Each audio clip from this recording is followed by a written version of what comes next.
Hey, you're watching DD India News, India's voice to the world.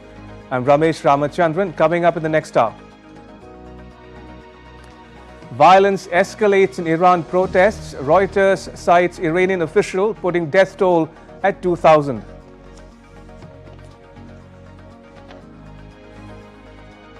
US President Trump announces a 25% tariff on any country doing business with Iran.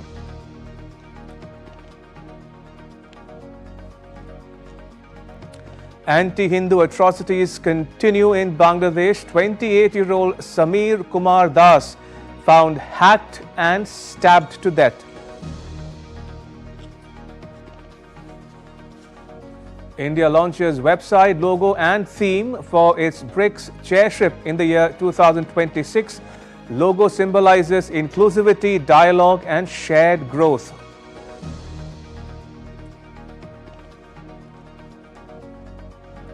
And President Draupadi Murmu leads India in celebrating the harvest festival of Lohri.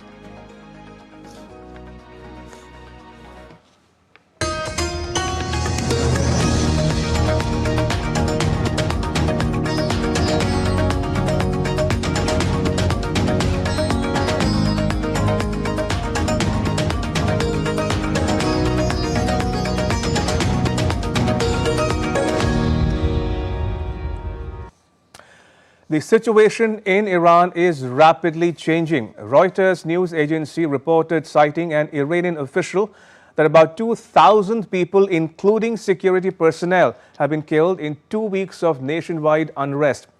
US President Donald Trump has announced a 25% tariff on any country doing business with Tehran, further ramping up pressure on the Islamic Republic. Iran, meanwhile, has hinted that it is ready for talks based on mutual respect with the US. Meanwhile, France, the UK, Spain, Australia, Finland and Germany are trying to corner Tehran into giving in to global pressure. But Tehran insists that it has regained control after successive nights of mass protests. Aarti Rana has more. Iran is an inferno of protest once again. Anti-government and pro-government demonstrations are out on the streets, even as the nation remains cut off from the internet for a fifth straight day. International phone calls, however, have resumed, but only outgoing calls could be made. Iran's foreign minister, Abbas Araghchi, has said the government is going to restore the internet soon, but it hasn't happened so far. We recognize the right of anyone in Iran to protest. As in the early days, the government entered into dialogue. But riots, arson attacks on public and private property, and above all terrorism, shooting at civilians, firing on armed forces and police, are things no country would tolerate. I hope that some countries that have taken very misguided positions will pay attention to the realities on the ground. The Iranian president is calling on the government to hear the protesters' demands, but who's to blame for Iran's deep economic crisis, and how far will the demonstrations go? Iranian officials have accused the United States and Israel of deploying foreign agents to the country to instigate violence, justifying the crackdown. Excessive inflation, price fluctuations. My husband has an online shop which is now short, and all these are troubling. All that said, I'm here participating to defend my country. US and European governments are working in tandem to pressurize Iran. German Chancellor Friedrich Merz doubled down on his call to end violence against protesters in Iran, predicting the leadership is unlikely to last. Australian Prime Minister Anthony Albanese said Canberra stands with the people of Iran. We stand with the people of Iran in fighting against what is an oppressive regime, one that has oppressed its people. We want to see a functioning democratic Iran in which human rights are respected. Qatar and China have shown support for Tehran. Qatar warned that a military escalation between the United States and Iran would have grave consequences for the region. US fighter jets have increased activity at the Al Udeid airbase in Qatar, which is located 200 to 300 kilometers away from the border with Iran, and the US government has issued an emergency alert to urge its citizens to leave Iran. We know that any escalation of the sort that you described would have catastrophic results in the region and beyond, and therefore we want to avoid that as much as possible. And the US government has issued an emergency alert to its citizens to leave Iran at the earliest. US President Donald Trump also announced an additional 25% tariff against nations doing business with Iran. China hits back as Tehran's biggest oil importer, saying it will firmly safeguard its legitimate rights and interests. China hopes and supports Iran in maintaining national stability. We have always opposed interference in other countries' internal affairs and the use or threat of force in international relations, and hope that all parties will do more to promote peace and stability in the Middle East. US President's threat to intervene militarily also contributed significantly to rise in oil prices. With diplomacy, sanctions, and the threat of conflict all in play, the coming days could prove decisive, not just for Tehran, but for regional and global stability. Bureau Report, DD India. Meanwhile, capital crime charges would be pressed against some suspects who were arrested over recent demonstrations in Iran as alarm grows that the Islamic Republic could extensively use the death penalty to crack down on the protests. The Iranian government announced a 3-day nationwide mourning period from Monday to honor police officers, security personnel and civilians killed during the strife. Security has been reinforced across Tehran, with police increasing patrols in key locations and blocks. The UN High Commissioner for Human Rights, Volker Turk, said that he was horrified by mounting violence by Iran's security forces against protesters. The killing of peaceful demonstrators must stop. The labelling of protesters as terrorists to justify violence against them is unacceptable. We urge the Iranian authorities to halt immediately all forms of violence and repression against peaceful protesters and to restore full access to the internet and telecommunications services. The UN Security Council gathered to discuss the latest developments in Ukraine. The meeting highlighted growing humanitarian concerns, ongoing diplomatic efforts, and differing perspectives from international partners. With peace negotiations reportedly making progress and global leaders reaffirming cooperation, attention now turns to whether diplomacy can ease tensions and bring relief to those caught in the conflict. Rahul Upadhyay has more. The UN Security Council met regarding intensified Russian attack on Ukraine's energy grid. Officials said that the crisis highlights the violations of international law and increased civilian suffering, urging immediate cessation and humanitarian access. UN Political Affairs Chief said the attack follows a troubling pattern, escalating when temperatures plunge and civilian need for heating is most acute. As temperatures plummet far below freezing, the Russian Federation has intensified its systematic attacks targeting Ukraine's energy infrastructure. The strikes have killed and injured scores of civilians and deprived millions of Ukrainians of electricity, heating, and water for prolonged periods. The impact of these attacks is felt hardest by the most vulnerable, the elderly, children, and persons with limited mobility. They follow a well-established and deeply troubling pattern. Attacks escalate when weather conditions worsen and people's need for heating becomes most acute. The United States condemned the escalation, noting that the peace talks are closer to success than at any point since the conflict began. U.S. Deputy Ambassador Tammy Bruce called Russia's launch a nuclear-capable or a Shinka ballistic missile near the Polish border a dangerous provocation. Just days ago, U.S. diplomats met with EU and Ukrainian counterparts to advance negotiations toward a lasting peace. Thanks to the leadership of President Trump, we are closer to a deal now than at any point since the war began. Despite this, Russia launched more attacks on Ukraine, including its launch of its nuclear-capable Orishnik ballistic missile, targeting an area of Ukraine close to the border with Poland and NATO. Meanwhile, Russian envoy rejected accusation of targeting civilians, blaming casualties on Ukrainian air defenses. Ukraine's ambassador countered that the millions, including his own family in Kyiv, are enduring sub-zero nights without heat or water. Russia's defense ministry said that the target it hit last week in a strike with a hypersonic missile was a Ukrainian aircraft repair plant, which was disabled.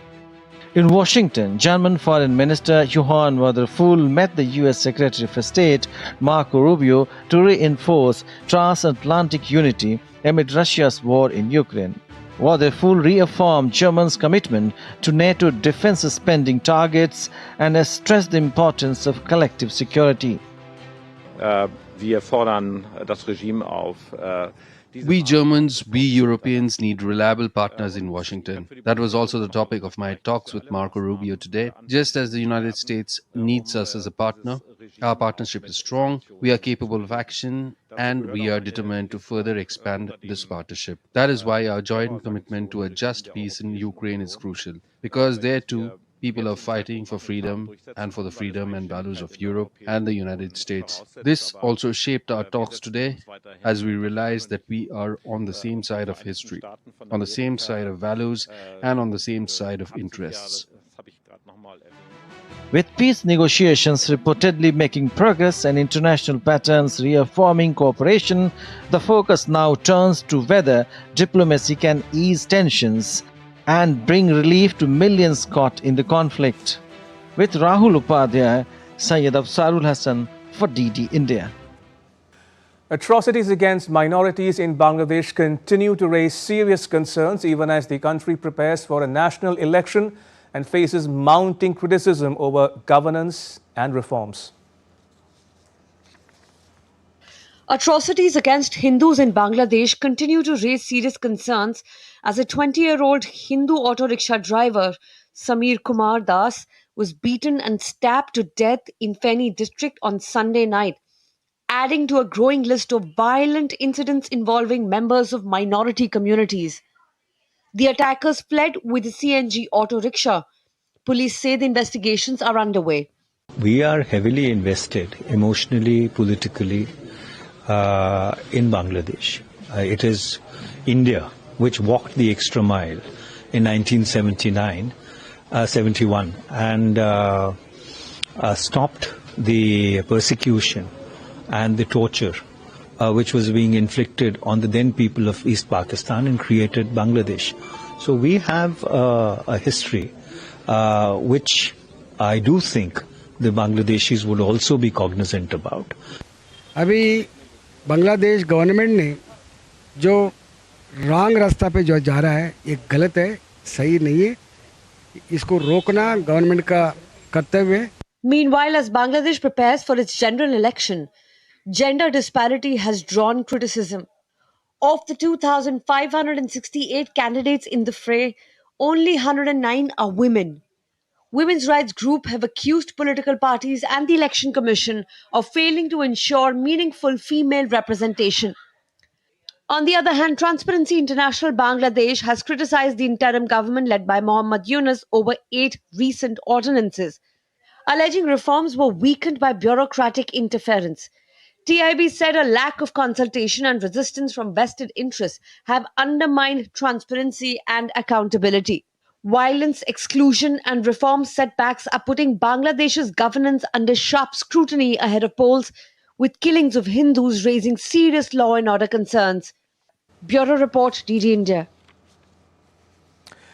Moving on, farmers in France drove hundreds of tractors into the country's capital city, Paris, on Tuesday, staging their second major protest in a week against the EU-Mercosur trade deal, which they say threatens local agriculture with cheaper imports from South America.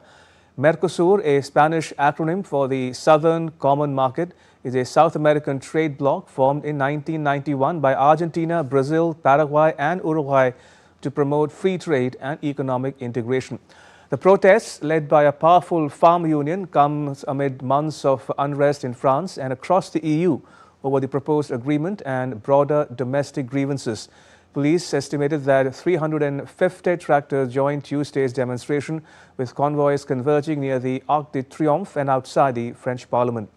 Pressure on the French government has intensified after most EU member states approved the Mercosur deal on Friday, despite France's opposition, prompting fresh political backlash and no confidence motions from opposition parties.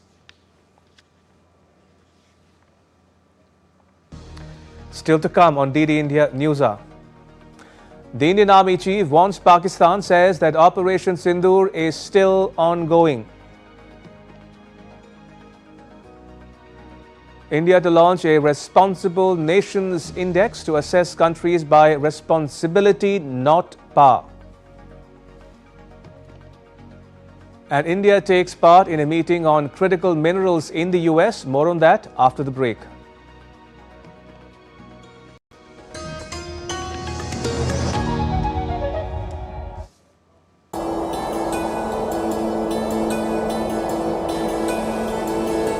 गर फिरदौस बर्रुएज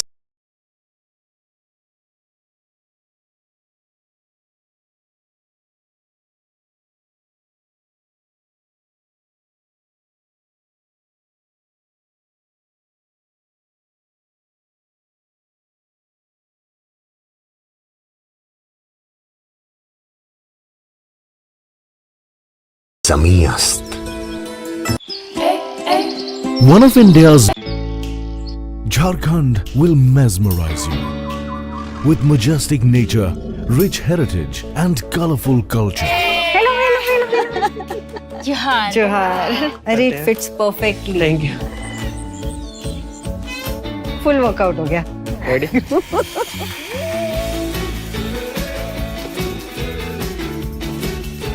Postcards from Jharkhand.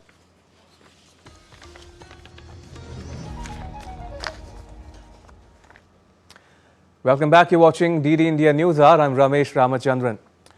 External Affairs Minister S. Jaishankar launched the official website and logo of India's BRICS presidency in 2026. Minister Jaishankar said that the logo has a picture of lotus with a namaste as the core element, depicting unity and diversity. He said that India, as the BRICS chair, will seek to bring together the potential of BRICS countries for greater global good, inspired by the guidance of Prime Minister Modi. The minister said that the theme, Building for Resilience, Innovation, Cooperation and Sustainability, reflects a belief that cooperation among BRICS members can help address shared challenges in a balanced and inclusive manner.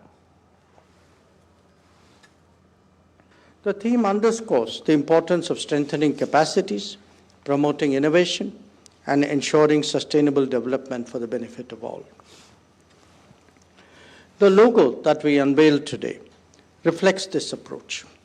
It combines elements of tradition and modernity, and the petals incorporate the colors of all BRICS member countries, representing unity in diversity and a strong sense of shared purpose.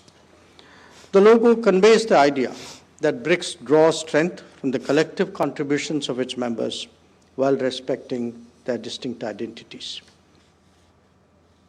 External Affairs Minister S. Jaishankar met Ambassador Emmanuel Bon, the diplomatic advisor to the President of France. Both of them exchanged views on further strengthening the India-France strategic partnership. They also discussed key takeaways from Minister's recent visit to Paris and Mr. Bon's engagements in New Delhi.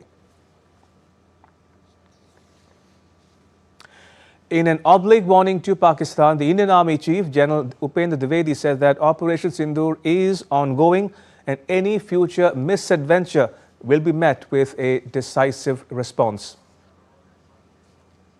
As you may be aware, Operation Sindoor remains ongoing. Any future misadventure will be resolutely responded to. Here I must acknowledge the proactive role of all stakeholders at the national level, including CAPFs, int-agencies, civic bodies, state administration and other ministries, whether it's MHA, Mayati, Railways and many more. Operation Sindoor was the best example of tri-service synergy under clear-cut political directive and full freedom to act or respond. The general said that at his annual Army Day press conference in New Delhi that the situation along the Western Front and in Jammu and Kashmir remains sensitive but under control. Since 10th May, the situation along the Western Front and J&K remains sensitive but firmly under control. In 2025, 31 terrorists were eliminated, of which 65% were Pakistan origin, including the 3 perpetrators of the Pahalgam attack neutralized in Operation Mahadev. Active local terrorists are now in single digits. Terrorist recruitment is almost non-existent, only 2 in 2025. India will launch a Responsible Nations Index on 19th January, which will assess countries by responsibility rather than power. Covering 154 nations, it draws on transparent global data sets across 3 dimensions: internal, environmental, and external responsibility. It evaluates dignity, justice, and equity for citizens, climate action and resource use, and a nation's contributions to global peace and stability. The parameters were unveiled at a press briefing by the index creators. The reason we believe it has credibility is because it draws upon globally validated data sources. And of the 59 indicators that we have in this opening version, 29 are drawn from World Bank and most of the others from other UN technical agencies such as the World Health Organization or the Food and Agriculture Organization and so on. Developed by a New Delhi-based think tank called World Intellectual Foundation, the Jawaharlal Nehru University and the IIM Mumbai, the index reflects India's ethos of Vasudhaiva Kutumbakam, the world is one family. The index aims to generate a global debate on responsible nation-state behavior. This is the new paradigm. Nobody has endeavored to look at countries in terms of how responsible they are. So this is an original concept which has come from this country, and we want to set a new narrative of how order must operate. India has underscored the importance of securing critical minerals supply chains to power its clean energy and electronics growth. At a high-level ministerial meeting in the US, IT Minister Ashwini Vaishnav said that the access to critical minerals is vital for India's manufacturing resilience and climate goals. The Indian government is advancing this push through the National Critical Minerals Mission to support energy transition and electric mobility. India on Monday participated in the Critical Minerals Ministerial Meeting hosted by US Treasury Secretary Scott Bessent in Washington. India's Minister of Electronics and IT, Ashwini Vaishnav, represented the country in the high-level meeting. The minister said that strengthening critical mineral supply chains is vital to enhancing the resilience of India's manufacturing capabilities and rapidly growing electronics sector. As we all know, and especially in India, when the manufacturing sector is growing rapidly, especially electronics manufacturing, it's very important for all the countries, including India, to have a resilient supply chain of critical minerals. So in this meeting, participants from various countries, they discussed their experience, the steps that they are taking in making the supply chain resilient, especially technology for refining, processing the mineral ores so that high quality critical minerals, especially the rare earth, permanent magnets, those kind of materials can be secured in a long term, in a sustainable manner. India's stance on critical minerals, reiterated by IT Minister Ashwini Vaishnav, highlights the country's commitment to its climate goals, which are 45% reduction in emissions intensity of GDP by 2030 from 2005 levels, 50% of installed power capacity from non-fossil sources by 2030, net zero emissions by 2070. The government says access to critical minerals is key to meeting India's long-term energy transition objectives. To achieve these climate goals, India launched the National Critical Mineral Mission in 2025. Its objective is to establish robust framework for self-reliance in the critical mineral sector. Under this mission, the Geological Survey of India has been tasked with holding 1,200 exploration projects from 2024-25 to 2030-31. The mission plays a vital role by building a resilient and self-reliant ecosystem for critical minerals. The mission focuses on boosting domestic production, encouraging private sector participation, strengthening international partnerships, and streamlining regulations to ensure a steady supply of minerals essential for clean energy technologies.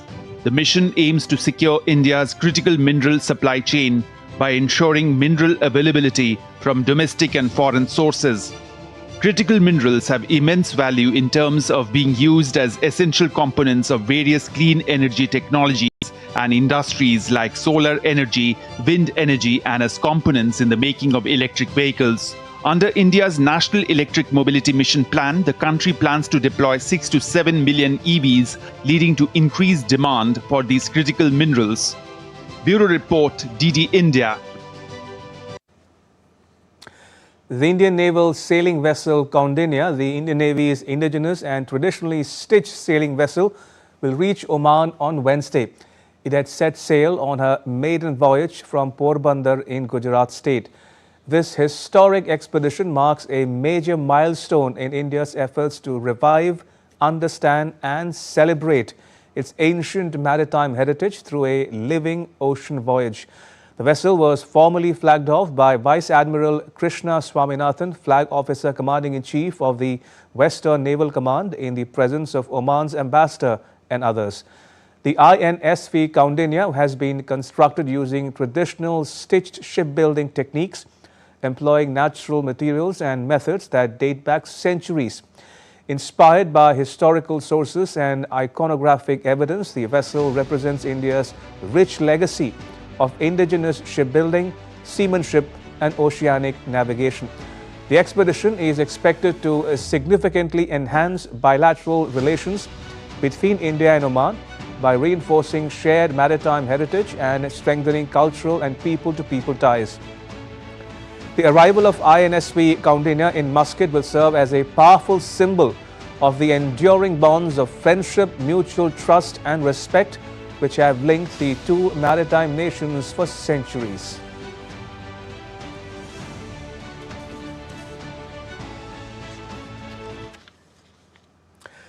Now, voting for new leadership, including the party president, will be held on Wednesday as part of the Special General Convention of Nepal's largest political party, the Nepali Congress.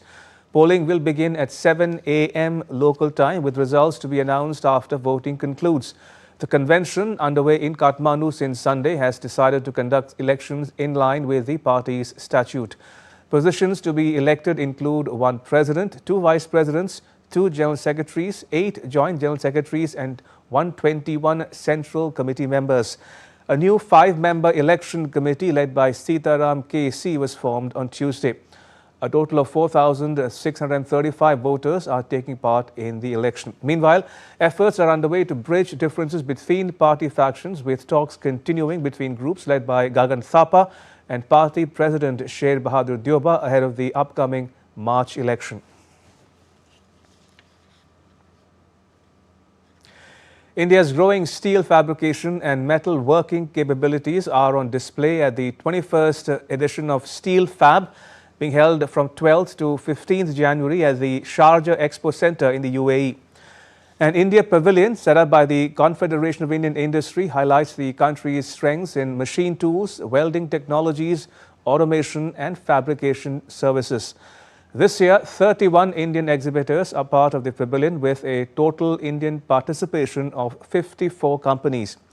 The showcase has drawn strong interest from global buyers, reinforcing India's expanding presence and competitiveness in the international metalworking and fabrication sector. Showcasing Make in India Speedo Control crane components. For the first time, we have integrated biometric system in wireless crane remotes. This will enhance the safety of crane operations. This exhibition, we are exhibiting our 10-ton heavy-duty crane with all the smart features and safety features. And these cranes are in live demo where the customers and visitors can feel the crane use the crane and get to know more about our cranes. And still to come on DD India News Hour.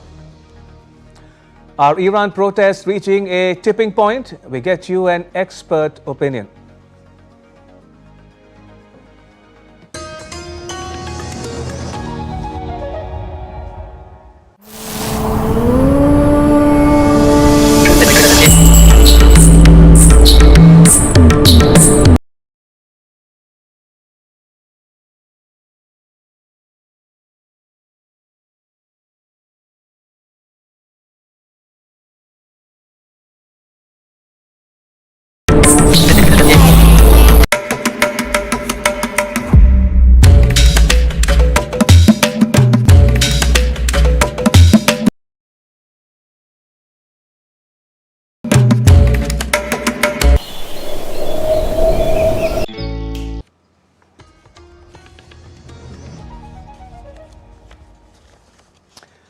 Welcome back. You're watching DD India News Hour. I'm Ramesh Ramachandran. A quick recap of the headlines. Violence escalates in Iran protests. Reuters cites Iranian official putting death toll at 2,000. US President Trump announces a 25% tariff on any country doing business with Iran. Anti-Hindu atrocities continue in Bangladesh. 28-year-old Sameer Kumar Das found hacked and stabbed to death. India launches website, logo and theme for its BRICS Chairship in the year 2026. Logo symbolizes inclusivity, dialogue and shared growth.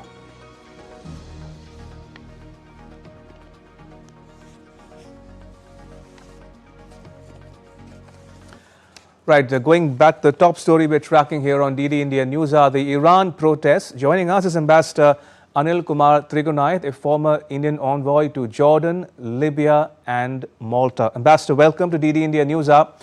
Now, I have about 6 or 7 broad questions that I think should address the protests, Iran's ties with the world at large, and of course, India-Iran relations. Let me start with the first question first. Do you think the protests have reached a tipping point?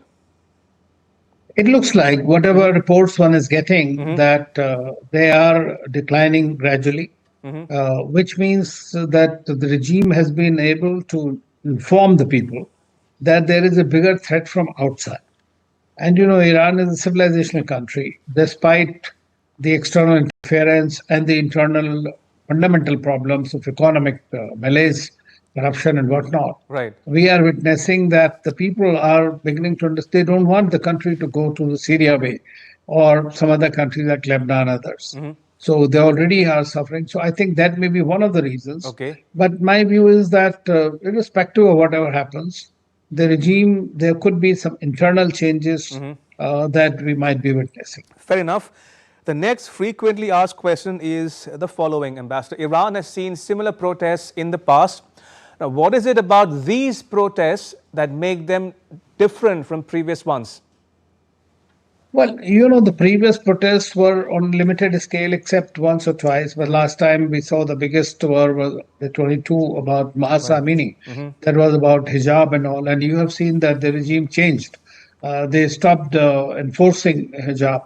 And so therefore that one is seeing, and there are the leaders within the regime who have been also talking about the people have a right. So we are looking at that. Secondly, I think the immediate tipping point was the cost of living, the cumulative impact of the sanctions, and thirdly, the immediate, down spiral of the currency devaluation. I mean, which immediately brought the bazaris and the ordinary people on the streets. Right. And then it got combined with the call for against the regime and that there is corruption that the elite is enjoying and things like that.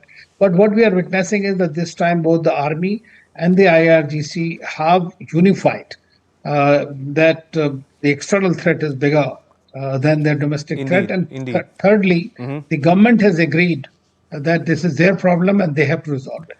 And talking about the regime, Ambassador, do you fear a violent crackdown is imminent? Well, I think that they're going in a very guarded manner. So many people have been killed, but there's a big disinformation campaign also going on, especially from the West. No doubt there are body bags that have been shown on both sides. 100 odd policemen have also been killed, but at the same time, I believe that they will try to avoid a heavy hand because that could go either way. Fair enough. And talking about Iran's relations with the world at large, Ambassador, you think foreign governments are fanning these protests? Well, it's not me thinking, it's President Trump's own statement. When you say that if you take action against the protesters of the violence used by the state, then he will intervene. Or, for that matter, Israeli Prime Minister asking people to rise. So those are direct interventions. I mean, this is happening. At the same time, the other governments, like the Chinese, are saying that if there is a regime change agenda or there is an intervention, that they will not sit idly by. Russians have been trying to help them. And so the Iran, Russia, China, those ties are pretty strong in that sense. And most of the Islamic world is not in favor of, this Iran is being attacked or, the kind of things that President Trump had been talking about. Ambassador, the next question is twofold. One is you describe Iran as a civilization. So in that context, do you think regime change is probable in Iran? Number one. Number two, do you think attempts at regime change in Iran as the last piece of the so-called jigsaw puzzle? Remember, Hamas gone, Hezbollah gone, Assad gone, Houthis are on the back foot. Iran's collapse will be the end of the so-called axis of resistance? Well, axis of resistance effectively is decimated today, which was giving Iran an asymmetric advantage, and that was spreading across Shia-Sunni divide. As you know, there were Sunni countries also part of it. But at the same time, the Iranian regime change, whether it's a solution or not, because there are major problems, until unless all sanctions are removed and Iran becomes a normal country, able to trade. But what President Trump is trying to do is really throttle them completely. And now he has said that any country doing trade with them will be charged 25%. Now, those are the measures that are to pressure Iran into urgently signing up the deal on the dotted lines, nuclear deal. So, and Iran has already approached the American and President Trump, so that it is likely. I mean, and also President Trump's statements are also mixed.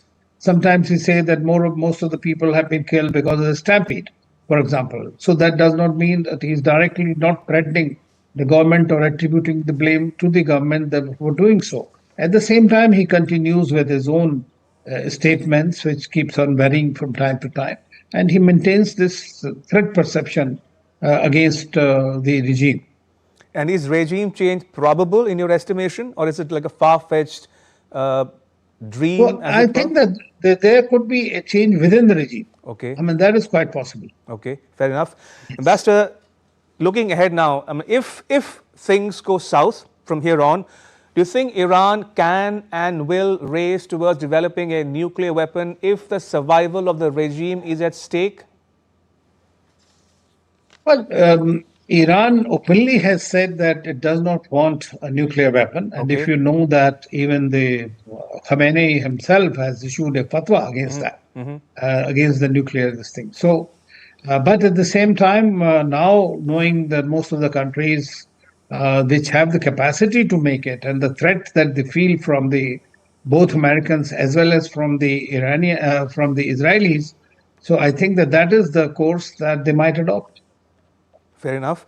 And looking at it from an Indian perspective, Ambassador, what are India's stakes in Iran really, in terms of political ties, economic ties, and people-to-people ties?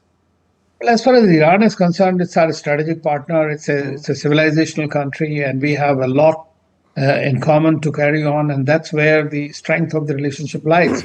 At the same time, Iran is also equally important for us, for our outreach to Afghanistan and to Central Asia. And the Chabahar is a very strategic port, of which we have about 10 years management contract as well. And it's also an integral part of the international north-south transport corridor. So for our connectivity also, It is very much part of this. Earlier, as you know, that we used to import about 11 to 12% of our crude from Iran, and it is gas rich, so it could also take care of India's gas requirements as well if things were smooth. But we had to stop everything. Despite that, our non-oil trade has continued to increase, which is also being now threatened by President Trump's tariffs. And talking about tariffs, Ambassador, that gives me a perfect segue to my last question to you because time is short. Trump announces a 25% tariff on countries doing business with Iran. Will it hurt India? What does India buy or sell to Iran? Most of the things we are supplying to them are the pharmaceuticals, the food products, and some chemicals and organics and all. But at the same, this is about $800 million or whatever. But it could be impacted definitely if the trade goes through. More importantly, the thing is, I believe that this is something that they are looking to pressure Iran and its partners. Like they have misplaced priorities, the Americans. I mean, they placed the 25% tariffs for importing Russian oil. Now they are placing 25% tariff for trading with Iran. Now this is something that will further, make countries like India to find for new alternatives. Ambassador Trigunaya, pleasure as always to talk to you. Thank you for your time. Much appreciated. Right, moving on to some other news we are tracking here on DD India News are the 28th Conference of Speakers and Presiding Officers of the Commonwealth is to begin in New Delhi on Wednesday. Prime Minister Modi and Lok Sabha Speaker Om Birla will lead a historic moment in India's parliamentary democracy. Prime Minister Modi will inaugurate the 28th Conference of Speakers and Presiding Officers of the Commonwealth on Wednesday, while Speaker Om Birla will serve as the chairperson of the three-day international event.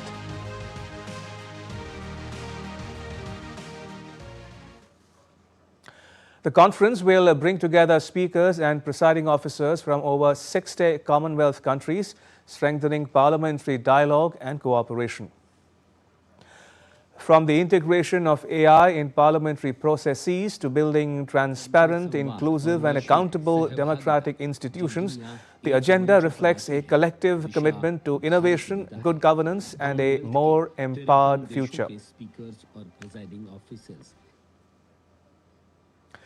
Prime Minister Modi met Emmanuel Bon, the diplomatic advisor to President Macron of France. The two leaders reaffirmed the strong and trusted India-France strategic partnership marked by close cooperation across multiple domains. The Prime Minister, in a social media post on X, shared photographs of the meeting and wrote on X that it was encouraging to see the collaboration expanding into innovation, technology and education, especially as both countries mark the India-France Year of Innovation. Both leaders exchanged perspectives on key regional and global issues. The Prime Minister told the French official that he looked forward to welcoming President Macron to India soon. And still to come on DD India News Hour. India successfully tests an indigenous portable anti-tank missile capable of hitting a moving target.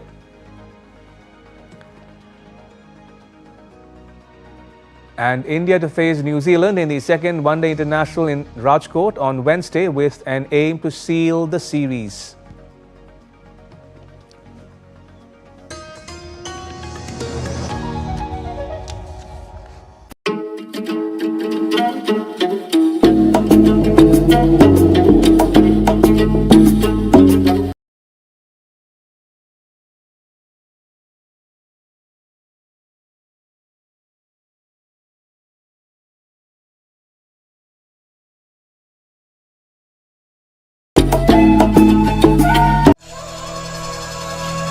Open your mind to a whole new world. Explore mystic wonders of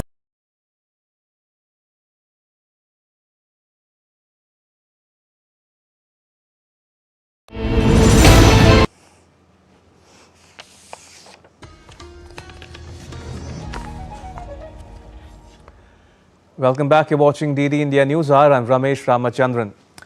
India's Defence Research and Development Organization successfully flight tested the third-generation Fire and Forget man-portable anti-tank guided missile with top attack capability against a moving target in Maharashtra's KK ranges on Monday. The indigenously developed missile consists of state-of-the-art indigenous technology such as imaging, infrared homing seeker, all-electric control actuation system, fire control system, tandem warhead, propulsion system and high-performance sighting system. The missile can be launched from tripod or military vehicle launcher. Defence Minister Rajnath Singh complimented the DRDO and its partners for the successful test. He called it an important step towards making India self-reliant.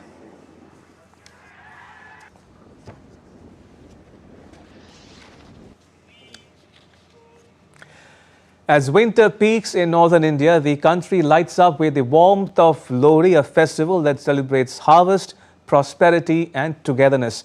From Punjab to Delhi, from villages to cities, Lohri today stands as a vibrant symbol of India's living traditions. Kriti Vadhera reports.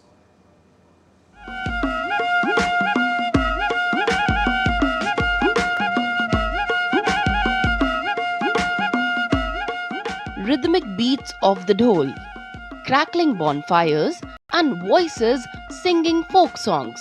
The festival of Lohri bring communities together. Celebrated on the eve of Makar Sankranti, Lohri marks the end of winter and the beginning of longer days. It is deeply rooted in India's agrarian tradition, thanking nature for a good harvest and praying for prosperity in the coming season. Across Punjab, Haryana, Himachal Pradesh and Delhi, families gather around bonfires offering sesame seeds, jaggery, peanuts and popcorn as a symbol of abundance and gratitude. Lohri holds special significance for the newlyweds and newborns, marking fresh beginnings. Traditional songs of Dula Bhatti, the folk hero of Punjab, echo the values of courage, generosity and social justice. Urban India too celebrates Lohri with renewed enthusiasm, blending tradition with modern life. In a rapidly changing world, festivals like Lohri remind India of its timeless bond with nature, family and community, where joy is shared, not stored, with fire as its witness and hope in every heart. Lohri continues to light up India's cultural soul.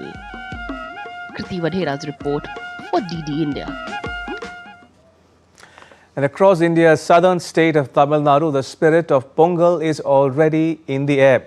From schools and colleges, people are coming together to celebrate the harvest festival with music, dance and traditional games. The 4-day festival reflects unity, tradition and joy.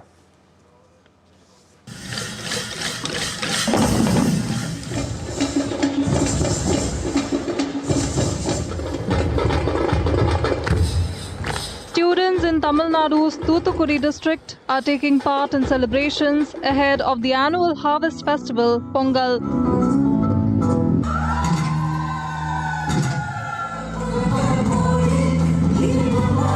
Dressed in traditional outfits, students in schools and colleges are showcasing their skills in folk dances and music. Parents enjoyed a lot. There were many skits and Tamil songs were sung. We showed traditional pots. We were taken on bullock cart rides. We enjoyed a lot. We were served pongal too. It was delicious. At the Government Nursing Training College, students participated in games and cultural programs in the spirit of equality. We celebrated Samatuva Pongal, keeping all difference among us away. We played many traditional Tamil games. We also performed Tamil folk arts. We pray that everyone should be able to celebrate Pongal like we did.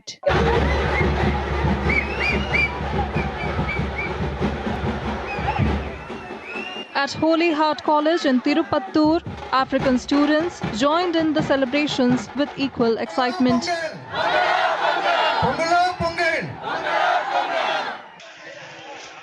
In Madurai, preparations are in full swing for the Avaniyapuram Jallikattu, the bull taming event held around Pongal.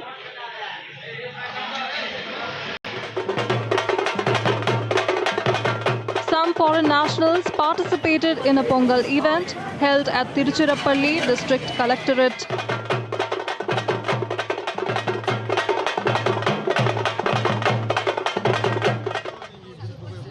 Government officials too immersed themselves in the Pongal spirit at Theni District Collectorate.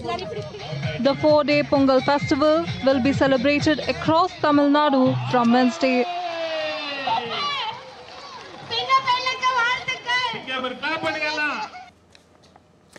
And now to all the news from the world of sport. India take on New Zealand in the second one-day international at Rajkot on Wednesday with the aim to seal the series. With a 1-0 lead in the 3-match series, men in blue will hope to press the home advantage to gain the decisive lead. But Kiwis are not a pushover as they have shown their mettle in the opener by putting up a spirited fight. The stage is set for a thrilling contest with both teams vying for the crucial win. India will aim to clinch another one-day international when they lock horns with New Zealand in the second encounter at Rajkot. India lead the 3-match series by 1-0 with a 4-wicket victory in the opening encounter. Virat Kohli once again played a match-winning 93-run knock, while Shubman Gill scored vital half-century and Shreyas Iyer looked solid following his return from injury. There were also positives for New Zealand.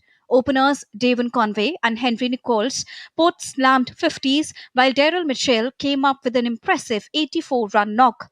Kylie Jamieson was arguably the best pacer with 4 wickets.